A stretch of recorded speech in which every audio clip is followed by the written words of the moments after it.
sini ada arteri dan vena subclavian. Dari arteri dan vena subclavian ini nanti akan bercabang menjadi arteri-arteri kecil yang langsung memvaskularisasi tiroid itu. Anda lihat di sini gambarnya, ya. Jadi kalau di sini ada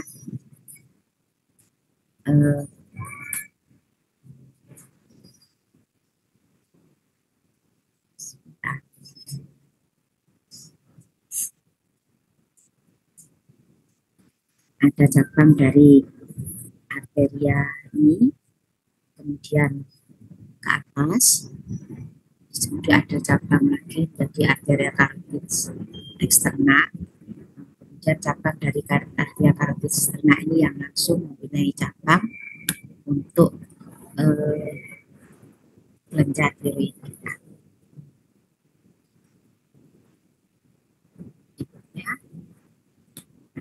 Apa otot-otot yang melindungi atau otot-otot di sekitar tiroid?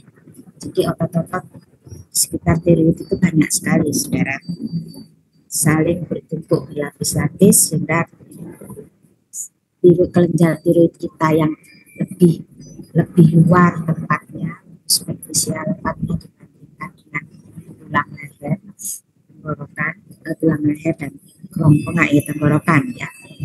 Itu dilapisi oleh beberapa muskulus. Yang pertama sternioid, yang paling luar, yang kalau Anda rajin berolahraga itu akan kelihatan menonjol. Kemudian ada di sini homotiroid, ada yang superior dan ada yang inferior, baik kanan atau kiri. Kemudian di sini ada stereotiroid, glycotiroid dan sebagainya. Nah, ini tiroid ini kelihatan kalau otot-otot ini nanti dilepas sampai. Jadi kalau Anda mau membedah ini tiroid, tentu saja akan melewati berbagai, jadi bukan pembedahan yang sederhana. Di atas ini tiroid harus disingkap seperti itu dengan cara sedemikian rupa sehingga tidak semua otot harus dipotong lebar untuk sampai ke kelenjar tiroid. Berikutnya, ini apa hubungan anatomi antara hipotalamus, pituitari dan tiroid? Hipotalamus itu adalah bagian, sedangkan pituitari sendiri itu adalah nama lainnya juga hipofisa, itu yang kecil, pituitari atau hipofisa, terserah Anda mau menggunakan yang mana. Kalau tiroid, ya nanti mereka akan berhubungan dengan tiroid yang di sini ini tergantung hipotalamus, pituitari, tiroid, hipotalamus, pituitari, adrenal, hipotalamus, pituitari, kelenjar-kelenjar untuk yang untuk menghasilkan estrogen dan kolesterol, testosteron, ya. Kemudian di sini pituitari ada di sini, ini anatomi kalau tulang-tulangnya dari otak itu tidak digambarkan. Berikutnya, nah ini adalah gambaran dari kelenjar pituitari itu, lokasinya di mana. Paling baik digambarkan kalau tulang otak itu masih tetap ada di sana. Jadi di sini tulang tengkorak ini, ya. Ini adalah sinus frontalis yang ada di antara alis Anda itu. Kemudian di sini adalah sinus sphenoideus dalam. Keluar pasien biasanya sering pusing dan sebagainya, itu Anda bisa curiga bahwa sinusnya ini terkena. Kemudian kelenjar pituitari atau bisa kita ada di mana? Di sini. Di sini kelenjar pituitari itu punya tempat sendiri. Jadi dia ada di dalam rongga yang di sekitarnya itu dibangun oleh tulang-tulang otak. Namanya adalah sela tursika. Kursor saya bergerak ke arah kanan. Ini yang dimaksud sebagai sela tursika. Ini tulangnya yang membentuk sela tursika. Nah, sela tursika ini ada ruangan khusus.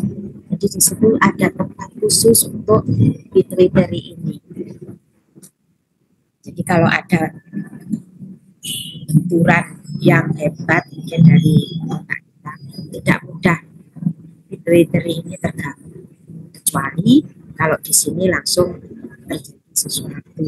Maksudnya tidak mudah terganggu itu tidak mudah terganggu secara anatomis, tetapi Anda harus waspada bahwa benturan itu kalau merusak pembuluh darah, dan pembuluh darah yang rusak itu punya cabang arteri atau venul yang ke arah ini, ke arah namanya, ke arah sela tursika, ya dengan sendirinya dia akan terganggu. Ini kursor saya bergerak ke kiri. Nah, di sini ini posisi sela tursika. Jadi lihat ya, adungan yang dibentuk khusus. Adungan itu merupakan basis dari tengkorak kita di sini. Ya, pituitary, pituitary ini itu secara anatomi dibagi menjadi dua utama, yaitu pituitary anterior dan pituitary posterior. Pituitary itu ada tiga bagian, yaitu pars temporalis, pars intermedia, dan pars distalis. Tiga bagian itu nanti yang akan menghasilkan 5 jenis hormon atau mempengaruhi proses terbentuknya 5 jenis hormon dari organ-organ tadi. Misalkan pituitary posterior menghasilkan 2 hormon, menghasilkan 2 jenis hormon dari organ tadi. Selanjutnya, ini adalah pituitary posterior, ya, yang merah misalnya dari di sini. Slide ini dengan slide berikutnya itu membedakan dalam hal, akan menceritakan dalam hal bagaimana aliran darah dari maksud saya bukan aliran darah, aliran hormon dari hipotalamus itu sampai ke arah kelenjar pituitary. Jadi di sini ini adalah paraventricular nucleus. Kemudian yang di bawahnya itu adalah macrocellular sensory cell, sel-sel. Ini adalah sel-sel yang akan menghasilkan hormon-hormon yang akan memicu pituitary atau hypophyse posterior itu menghasilkan hormon ADH, antidiuretik hormon, dan oksitosin. Di sini hormon-hormon yang dari hipotalamus itu tidak dialirkan melalui pembuluh darah, tapi dialirkan melalui saraf. Jadi dia lewat situ. Kemudian dia akan memerintahkan pituitary posterior itu untuk menghasilkan hormon-hormon yang nanti di organ target akan dihasilkan ADH. ADH itu dihasilkan oleh ginjal, sedangkan oksitosin nanti dihasilkan oleh kelenjar mami. Ya. Nah, di sini Anda lihat ada portal atria portalis, kemudian ada vena portalis. Namanya mirip dengan vena porta yang ada di hepar. Tapi hepar tidak ada namanya arteria portalis. Di sana yang ada adalah arteria hepatica. Tapi kalau di sini arterianya disebut arteria portalis, venanya sama. Cuma bukan yang di sana ya. Ini vena portal yang ada di pituitary posterior. Nah, Kalau tadi aliran dari hipotalamus ke sini itu melalui hormonnya melalui sarapan, maka dari anterior ini pituitary posterior target di bawahnya melalui pembuluh darah biasa melalui aliran sistemik. Ya. Ini untuk pituitary posterior bagaimana hipotalamus itu memberi sinyal ke arah pituitary posterior melalui persarafan, bukan melalui pembuluh darah. Kalau ini beda lagi. Ini adalah pituitary anterior. Lihat kursor saya ini. Nah, di sini ini hipotalamus. Hipotalamus ini akan menghasilkan hormon-hormon juga. Ada 5 jenis ini. Di sana hormon-hormon ini akan mempengaruhi pituitary anterior dengan cara mengalir melalui pembuluh darah. Nah, kemudian pituitary anterior ini akan menghasilkan hormon yang nantinya akan menjadi yang disampaikan ke organ target. Hormon-hormon yang dihasilkan oleh pituitary anterior ini ada 5, yaitu ACTH, FSH, LH, growth hormone, prolaktin, dan TSH, tiroid. Nanti masing-masing hormon ini akan punya target-target organ tertentu. Target organ ACTH misalnya adrenal cortex. Kalau growth hormone segala macam jaringan, segala macam organ dan jenis jaringan dia punya. Kalau prolaktin untuk kelenjar mami, ya. TSH ya kelenjar tiroid yang nanti jadi topik kita. Kemudian responnya apa? Responnya ini. Ini responnya adalah respon dari sel di dalam tubuh. Jadi kalau adrenal cortex menghasilkan kortisol, maka apa responnya? Ini respon dari adrenal cortex-nya, produksinya glukokortikoid. Nah, nanti dari glukokortikoid ini mestinya ada lagi di bawah. Responnya apa? Sel dari tubuh kita, sel hepar, sel otot, dan sebagainya. Kalau kortisol ini meningkat, demikian seperti misalnya tiroid. Tiroid organ targetnya tiroid, nanti hasilnya adalah T3 dan T4 meningkat. Kemudian T3 dan T4, target terakhir organ-organ di perifer, sel-selnya itu apa responnya jika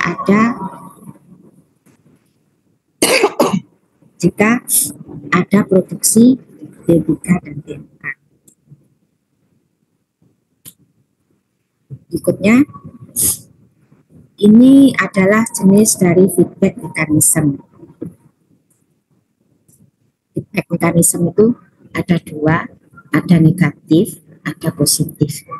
Nah, yang di sini Anda lihat, ini hipotalamus tadi ya, dengan hormon-hormon yang bisa memicu pituitary anterior atau posterior. Di sini kalau memicu itu artinya ya dia memproduksi hormon. Sebagai contoh, growth hormone. Pituitary anterior menghasilkan growth hormone. Growth hormone itu akan menyebabkan hepar berfungsi positif. Kalau gluconeogenesis sistem harus meningkat, ya meningkat, dan seterusnya. Kemudian juga berpengaruh positif terhadap jaringan lemak, misalnya lipolisis meningkat atau sebagainya. Kemudian begitu juga dengan otot. Nah, pada saat tertentu, misalnya di hepar, itu nanti growth hormone ini akan menghasilkan insulin-like growth factor. Insulin-like growth factor itu, nah, insulin-like growth factor ini kalau sudah terproduksi dengan jumlah meningkat, dia akan memberikan feedback ke arah hipotalamus. Di sini tandanya negatif. Jadi feedbacknya adalah feedback negatif. Karena nanti kalau ini jumlahnya tinggi, dia memberi feedback negatif, maka hipotalamus ini hormon-hormon yang bisa menyebabkan peningkatan growth hormone itu akan turun fungsinya. Kalau dia fungsi jumlah ekspresinya turun sehingga fungsinya turun, maka growth hormone yang dihasilkan oleh pituitary anterior ini juga turun. Nah, yang demikian ini disebut sebagai feedback negatif. Sebagai contoh lagi, TSH nih, thyroid stimulating hormone dihasilkan oleh adrenal pituitary anterior. TSH ini akan menyebabkan tiroid menghasilkan T3 dan T4. Nah, T3 dan T4 ini kalau jumlahnya tinggi di dalam pembuluh darah kita, dia akan mengatur supaya T3 dan T4 yang tinggi. Sebab T3 dan T4 yang tinggi itu tidak akan berbahaya buat tubuh. Karena itu dia akan membuat feedback tapi yang negatif. Di sini yang dihambat adalah pituitary anterior, dia tidak akan menghasilkan TSH. Kalau TSH turun, yang memicu tiroid untuk menghasilkan T3 dan T4 kurang. T3 dan T4 akan kembali ke arah normal.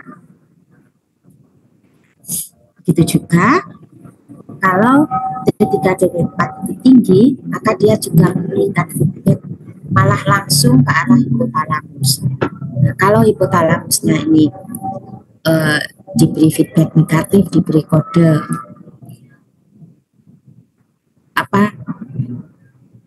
level atau tingkat T3 dan T4 itu sudah terlalu tinggi, dia memberi kode sinyal transduksi ke arah sini, tolong diturunkan, sudah, maka hormon yang bisa memicu pituitary anterior ini menghasilkan TSH berhenti, tidak akan diekspresi. Kalau tidak akan diekspresi, maka TSH itu tidak akan diproduksi oleh pituitary anterior. Kalau tidak diproduksi, maka ya tidak ada yang akan memicu tiroid untuk menghasilkan T3 dan T4. Maka di sini dia akan terhambat menjadi turun lagi. Ini yang disebut sebagai feedback negatif.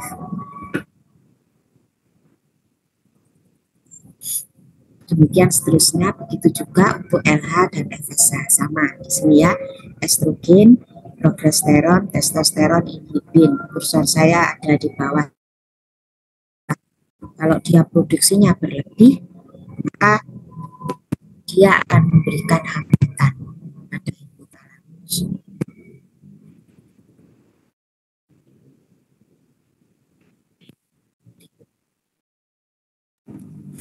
Kalau tadi penjelasannya dari 5 macam tadi ya, di 5 macam hormon yang dihasilkan oleh kalau di sini ini untuk pituitary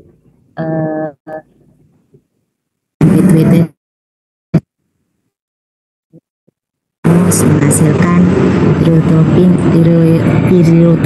tirotropin releasing hormone. Ini di hipotalamus ya.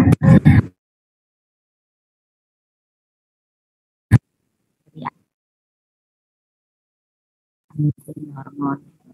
Kemudian thyroid stimulating hormone ini akan memicu kelenjar tiroid untuk menghasilkan dan T4. Kalau T3 dan T4 ini tinggi, maka dia bisa memicu feedback negatif ke arah hipotalamus. Ini tirotropin releasing hormone akan tidak diekspresi. Kalau di sini ekspresinya tidak atau berkurang, dengan sendirinya terus ke bawah akan berkurang.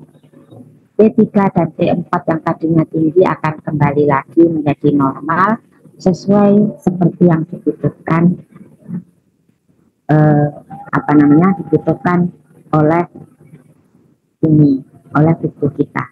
Nah, pertanyaannya sekarang, kalau tiroid hormonnya itu turun, kalau dia turun, maka dia akan melakukan feedback juga, tapi feedbacknya feedback positif. Artinya apa? Begitu dia turun, Lalu dia akan memberi kode ini kok turun. Nah, di sana dia feedbacknya akan positif. Karena apa? Karena dia akan memberi kode pada hipotalamus agar TRH itu ditingkatkan.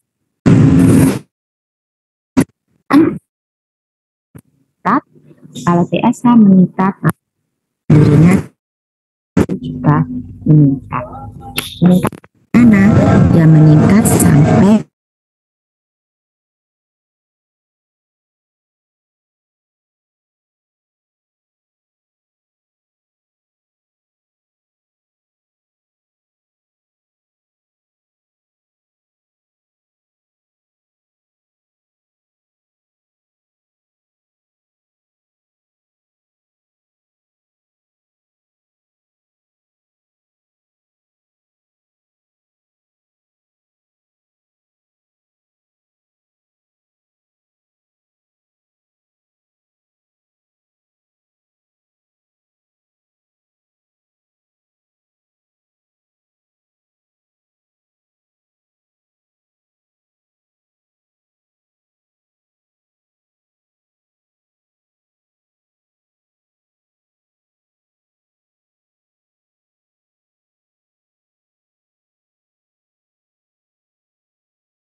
Permisi dokter, suara dokter tidak ada.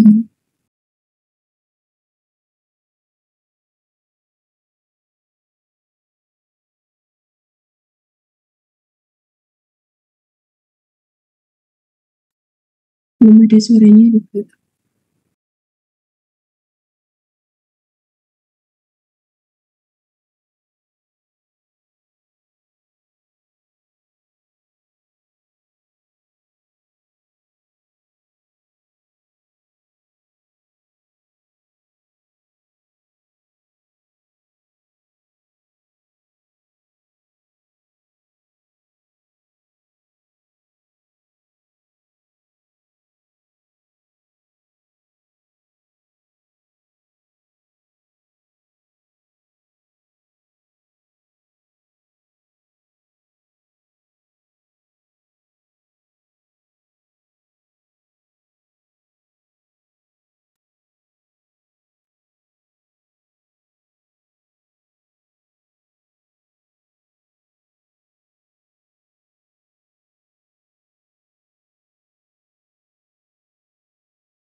Permisi dokter, masih belum muncul suaranya.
Permisi dokter, mohon maaf untuk suaranya tidak terdengar dokter.